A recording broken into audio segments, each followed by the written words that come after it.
बदकिस्मती है कि वो इसे पर्सनल बना रहे हैं। अगर उन्हें पर्सनल बनाना है तो ठीक है, मैं तैयार हूँ उस चीज़ के लिए, मगर पहले मुझे इन बातों का जवाब दे।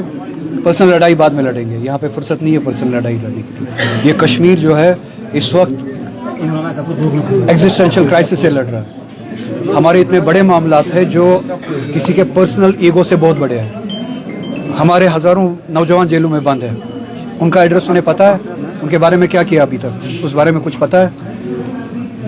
रूहुल्लाह कोई ज़ात नहीं है, मेरी कोई अहमियत नहीं है। उन हज़ारों नौजवानों का एड्रेस उन्हें पता है जो जेल में अभी भी है विदाउट ट्रायल्स।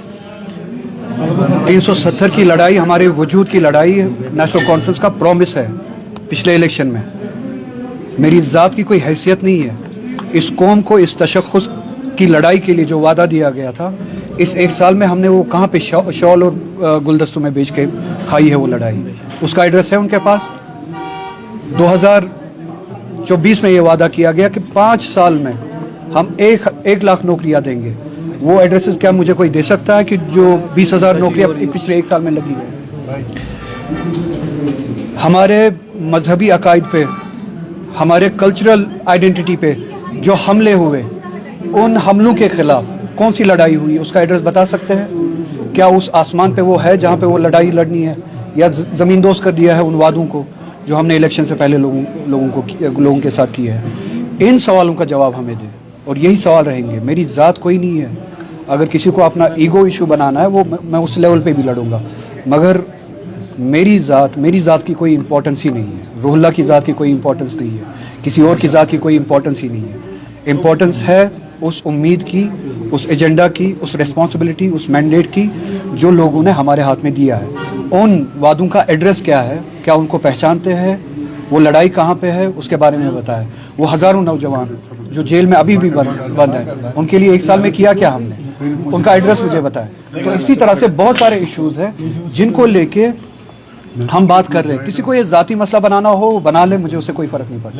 नेशनल कॉन्फ्रेंस से अलहदगी का आपके लिए देखिए, जो अपने उसूल से अलहदगी के रास्ते पे चलते हो, मुझे उनके बारे में क्यों फिक्र करनी है कि मेरी उनके साथ अलहदगी होगी या नहीं। जो अपने कौम, जिस कौम ने इनको एतमाद दिया है, उस कौम के एतमाद से बरक्स अलहदा रास्ता इख्तियार किया हो, कौम को सरे राह छोड़ दिया हो इन मज़ालिम में, जो कौम से अलहदगी इख्तियार करे, मुझे ये फ़िक्र कहाँ होगी क्या मेरी उनसे अलहदगी है या नहीं है।